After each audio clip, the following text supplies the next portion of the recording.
আসসালামু আলাইকুম। আরেকটি নতুন ভিডিও এবং এই ভিডিওতে আমরা দেখব হায়ার অর্ডার ফাংশনস এবং ল্যামডা এক্সপ্রেশনস। সো ফার আমরা দেখেছি আমরা বিভিন্ন ভেরিয়েবল ডিক্লেয়ার করতে পারি বিভিন্ন ডাটা টাইপ দিয়ে, সে val এক্স, যার ডাটা টাইপ ইন্ট, এবং তার ভিতরে আমরা একটা ইন্টিজার ভ্যালু অ্যাসাইন করে দিচ্ছি। একইভাবে আমরা ডাবল, ফ্লোট, বুলিয়ান এটসেট্রা ব্যবহার করতে পারি।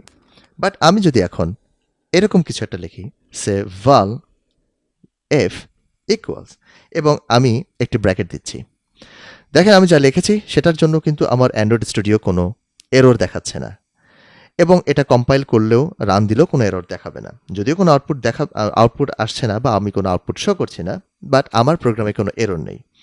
কিন্তু প্রশ্ন হচ্ছে, আমি এখানে এক্স ভেরিয়েবলের ভিতরে একটি ইন্টিজার মান অ্যাসাইন করেছি, কিন্তু এফ নামক যে ভেরিয়েবলটি তার ভিতরে আমি কি অ্যাসাইন করলাম, এটার টাইপটা কি?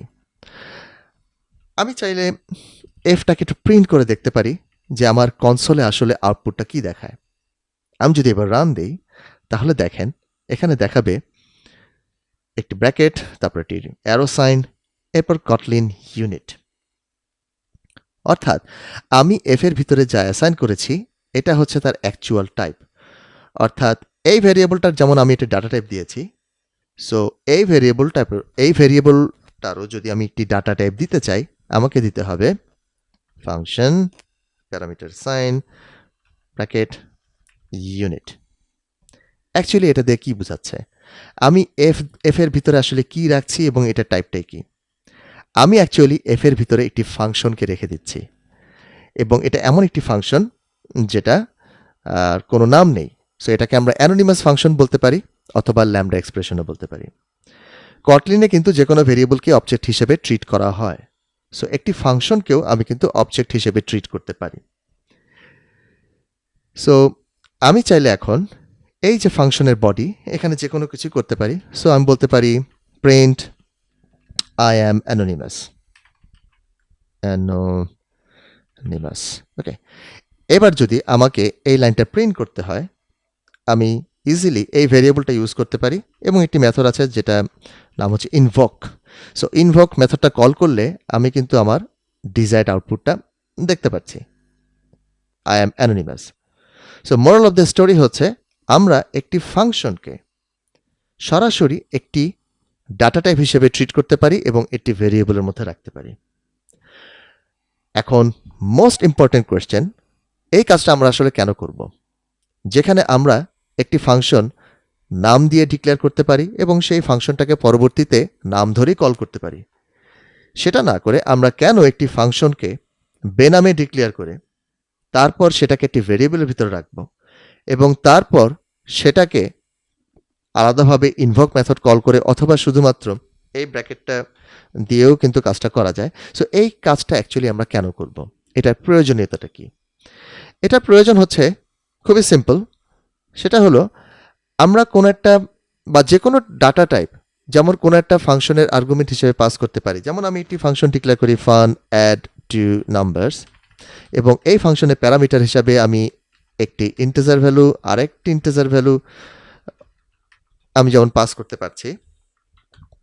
ওকে, সো একটি ফাংশনের প্যারামিটার হিসাবে আমি দুইটা ইন্টিজার ভ্যালু পাস করতে পারছি, দুইটা ভ্যারিয়েবল আর্গুমেন্ট। একইভাবে আমি কিন্তু একটি ফাংশনের আর্গুমেন্ট হিসেবে আরেকটি ফাংশনও পাস করতে পারি, বা একটি ফাংশন টাইপ আমি পাস করতে পারি। সো এই যে টাইপটা, এটা অ্যাকচুয়ালি বোঝাচ্ছে যে এটা হচ্ছে এমন একটা ফাংশন যে প্যারামিটার হিসেবে কিছু নেয় না এবং যে রিটার্ন করে ইউনিট। কারণ এই যে ফাংশন ব্লকটা, সেটা কিন্তু কোনো কিছু রিটার্ন করছে না। যদি রিটার্ন করতো সে স্ট্রিং রিটার্ন করবে, সেক্ষেত্রে আমি এখানে টাইপটা দিতে পারতাম স্ট্রিং, এবং এখান থেকে সরাসরি আমি একটি স্ট্রিং রিটার্ন করে দিতে পারতাম। ওকে, সো এটা হচ্ছে তার আর্গুমেন্ট, প্যারামিটার লিস্ট, এবং এটা ডাটা টাইপ। সো যেটা বলতে চাচ্ছিলাম সেটা হচ্ছে, আমরা কিন্তু একটি ফাংশনের আর্গুমেন্ট হিসেবে আরেকটি ফাংশন পাস করে দিতে পারি, যেমন অ্যাড টু নাম্বারস। এখানে থার্ড আর্গুমেন্ট হিসেবে আমি কিন্তু আরেকটা ফাংশন, যেটা নাম দিচ্ছি অ্যাকশন ভেরিয়েবল। এর ডাটা টাইপ হচ্ছে এমন একটি ফাংশন যে প্যারামিটার হিসেবে দুটো ইন্টিজার ভ্যালু নেবে এবং যে রিটার্ন করবে আরেকটি integer value. Okay, so add two numbers এমন একটি ফাংশন যে ফাংশনটা প্যারামিটার হিসেবে দুটো ইন্টিজার ভ্যালু নিচ্ছে এবং একই সাথে প্যারামিটার হিসেবে আরেকটি ভ্যালু নিচ্ছে যেটার অ্যাকচুয়াল টাইপ হচ্ছে ফাংশন। এখন যদি আপনাদেরকে বলা হয় যে এই ফাংশনটা যখন আমি কল করব, অর্থাৎ অ্যাড টু নাম্বার, সো প্রথম প্যারামিটার আমাকে একটা ইন্টিজার পাস করতে হবে। সো a ইকুয়ালস বললাম 5, b ইকুয়ালস সে 15 এবং পরের আর্গুমেন্টটা সে অ্যাকশনস। দেখেন আমাকে কিন্তু এখানে একটি ফাংশন পাস করতে হবে। সো এটা দুইভাবে করা যায়। এক, এখানে যে ফাংশনটা পাস করব সে ফাংশনের সিগনেচারটা হুবহু এমন হতে হবে, অর্থাৎ এমন একটা ফাংশন পাস করব যে প্যারামিটার হিসেবে দুটো ইন্টিজার ভ্যালু নিবে এবং রিটার্ন করবে আরেকটি ইন্টিজার। সো আমি চাইলে এখানে আরেকটি ফাংশন ডিক্লেয়ার করতে পারি এক্স্যাক্টলি এই সিগনেচারের এবং পরবর্তীতে ফাংশনের নামটা আমি এখানে পাস করে দিতে পারি। অথবা যেটা করতে পারি, আলাদাভাবে ফাংশন নাম দিয়ে ক্রিয়েট না করে আমি ইনস্ট্যান্স এখানেই একটি ফাংশন ক্রিয়েট করে ফেলতে পারি, যে ফাংশনটি প্যারামিটার হিসেবে দুটো ভ্যালু নিবে এবং যে রিটার্ন করবে একটা integer say a plus b। Okay, so দেখতে কিছুটা কনফিউজিং মনে হলো, অ্যাকচুয়ালি এখানে ব্যাপারটা কী ঘটছে সেটা আমি অ্যাপ্লিকেশনটা রান করার পরেই আসলে বলছি। তাহলে যেটা ব্যাপার হলো যে আমার এখানে কিছু কাজ করতে হবে, যেমন এই যে ফাংশনটা আমি এখানে পাস করলাম, আমি অ্যাকচুয়ালি একটা ফাংশন এখানে ডিক্লেয়ার করে ফেললাম, ঠিক যেমন নাম দিয়ে ডিক্লেয়ার করি। নাম দিয়ে ডিক্লেয়ার না করে আমি এই ফাংশনটা ডিক্লেয়ার করে এই ফাংশনের প্যারামিটার হিসেবে পাস করে দিলাম। এখন এই ফাংশনটাকে অ্যাকচুয়ালি রিসিভ করলো এই আর্গুমেন্টটা। আমার এখন কাজ হচ্ছে এই ফাংশনটাকে কল করে দেওয়া, অর্থাৎ অ্যাকশন। এটা যেহেতু একটা ফাংশন এবং এখানে আমি a এবং b দুটো ভ্যালু পাস করে দিচ্ছি, যার অ্যাকচুয়াল ভ্যালু 5 অ্যান্ড 15। এবং এবার যদি আমি অ্যাপ্লিকেশনটা রান করি, হোপফুলি কিছু একটা দেখব না, কারণ হচ্ছে এখান থেকে এই ফাংশনটা অ্যাকচুয়ালি কিছু একটা রিটার্ন করবে। আমি এখান থেকে অ্যাকচুয়ালি এটাকে কল করলাম, ওকে, এই ফাংশনটাকে কল করলাম যে a আর b যোগ করে আমাকে রিটার্ন করছে, কিন্তু রিটার্নটা আমি কোথাও রাখছি না। সো একটা উপায় হতে পারে আমি সরাসরি এটাকে প্রিন্ট মেথডের মধ্যে আমি পর বলতে পারি actions and then a and then b। এবারে যদি আমি রান দেই তাহলে আমি আউটপুট দেখব 20। ওকে, 15 প্লাস 5 20। তো যখন আমরা কোনো একটা ফাংশনের প্যারামিটারে আরেকটা ফাংশনকে পাস করতে পারি তখন সেই ফাংশনটাকে হায়ার অর্ডার ফাংশন বলা হয়ে থাকে। So higher order function take functions as parameters আর রিটার্ন এ ফাংশন, অর্থাৎ হায়ার অর্ডার ফাংশন এমন একটি ফাংশন যে প্যারামিটার হিসেবে একটি ফাংশন নিতে পারে অথবা এই ফাংশনটা রিটার্ন হিসেবে আরেকটা ফাংশনকেও রিটার্ন করতে পারে। The body of the code calls the function that was passed as the second argument as passed the first argument along to it. এবং এখানে একটি জিনিস মনে রাখবেন, আপনার কোনো ফাংশন বা কোনো হায়ার অর্ডার ফাংশন যদি প্যারামিটার হিসেবে আরেকটা ফাংশন অ্যাকসেপ্ট করার পাশাপাশি অন্য নর্মাল ডাটা টাইপও অ্যাকসেপ্ট করে, সেক্ষেত্রে ফাংশন টাইপটাকে পরে রাখাটাই বেটার। অর্থাৎ প্রথম আর্গুমেন্টগুলো string, integer, Boolean, double, float etcetera রাখতে পারেন, কিন্তু ফাংশন টাইপগুলোকে পরে রাখাটা এটা একটা কনভেনশন, এটা মোর রিডেবল এবং এটাকে আইডেন্টিফাই করা অ্যাকচুয়ালি ইজি হয়। এবং আমরা চাইলে একটা ফাংশনের প্যারামিটার হিসেবে আরেকটা ফাংশনের রেফারেন্সও পাস করে দিতে পারি, অর্থাৎ শুধুমাত্র ফাংশনের নামটা, অর্থাৎ আমার যদি অলরেডি কোনো একটা ফাংশন ডিক্লেয়ার করা থাকে নামসহ, আমরা ওই নামসহ ফাংশনটা অন্য একটা ফাংশনের প্যারামিটারে শুধুমাত্র নামটাও পাস করে দিতে পারি, বাট সেক্ষেত্রে আমাকে আগে দুইটা ডাবল কোলন ইউজ করতে হবে। সেক্ষেত্রে আমি ফাংশনের নামটা পাস করছি, নট এ ল্যামডা, অর্থাৎ এই সিনট্যাক্সটাকে আমরা ল্যামডা এক্সপ্রেশন বলছি, বা অনেক ক্ষেত্রে এটাকে অ্যানোনিমাস ফাংশনও বলা হয়ে থাকে। ল্যামডা এক্সপ্রেশনের আরেকটি এক্সাম্পল আপনাদেরকে দেখাচ্ছি। আমরা কয়েকটা ভিডিও আগে লুপ নিয়ে কাজ করেছিলাম, for loop, while loop, do while. আরেকটি লুপ স্ট্রাকচার কিন্তু রয়েছে যেটাকে আমরা বলি রিপিট। যেমন আপনি যদি টাইপ করেন রিপিট অ্যান্ড দেন এরকম একটি স্ট্রাকচার আপনারা দেখতে পারবেন, যেখানে হয়তো বা আমি রিপিট ফাংশনের প্যারামিটারে আমি দিচ্ছি 5 এবং তারপরে কিন্তু একটি বডি, একটি ল্যামডা এক্সপ্রেশন বডি দেখা যাচ্ছে। এবং আপনি যদি রিপিট এখানে মাউসটা রাখেন তাহলে দেখবেন রিপিট হচ্ছে একটি ফাংশন যে প্যারামিটার হিসেবে একটি ইন্টিজার নেয়, যেটা আমি পাস করলাম, এবং রিপিট ফাংশনটি কিন্তু সেকেন্ড আর্গুমেন্ট হিসেবে আরেকটি ফাংশন নেয়। তো আপনার মাথায় প্রশ্ন আসতে পারে যে কী ব্যাপার, এখানে তো আমি সেকেন্ড আর্গুমেন্ট কিছু দিচ্ছি না, বরং রিপিট ফাংশনের, এটা রিপিট ফাংশনের বডির মতোই মনে হচ্ছে।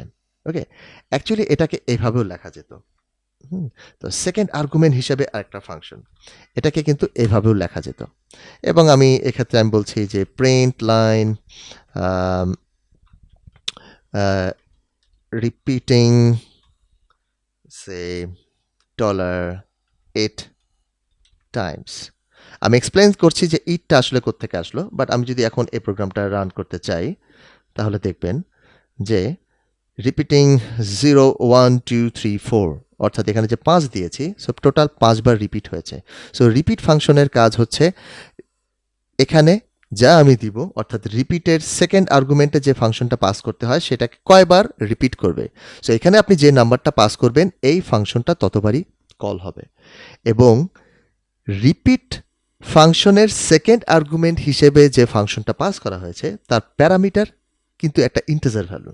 আপনি যদি মাউসটা আবারও নিয়ে যান রিপিট ফাংশনের উপরে, তাহলে দেখবেন যে রিপিট ফাংশনের সেকেন্ড আর্গুমেন্ট একটি অ্যাকশন, একটি ভেরিয়েবল যার টাইপ হচ্ছে ইন্ট রিটার্ন টাইপ ইউনিট, অর্থাৎ এমন একটা ফাংশন যে প্যারামিটার হিসেবে একটা ইন্টিজার ভ্যালু নেয়। অর্থাৎ এই ফাংশনটা প্যারামিটার হিসেবে একটা ইন্টিজার ভ্যালু নেয়। সেই ইন্টিজার ভ্যালুটাকেই অ্যান্ড্রয়েড স্টুডিও আমাদেরকে হিন্ট দেখাচ্ছে যে ইট।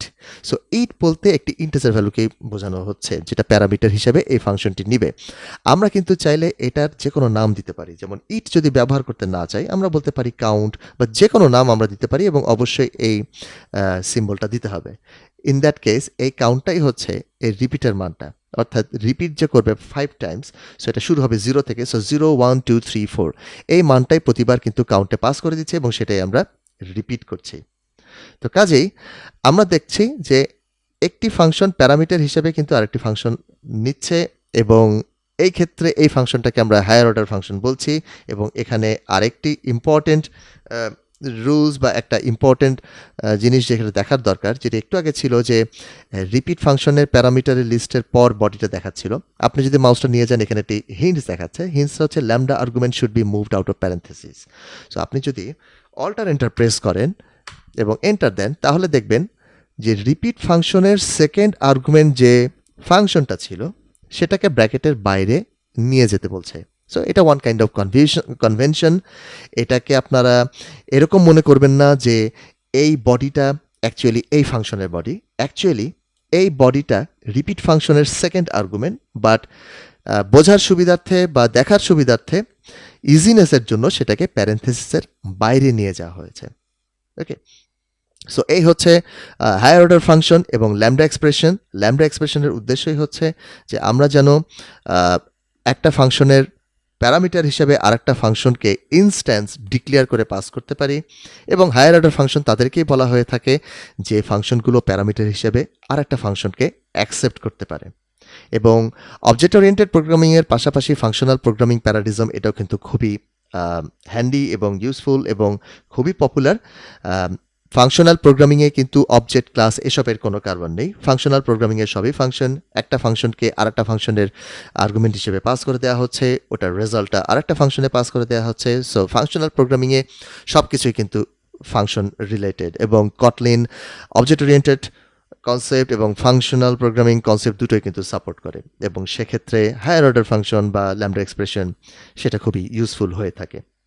তো ইনশাল্লাহ নেক্সট ভিডিওতে আমরা নাল সেফটি নিয়ে আলোচনা করব, এবং নাল সেফটি বা নালেবল ভেরিয়েবলের কিছু ফিচার্স নিয়েও আলোচনা করব।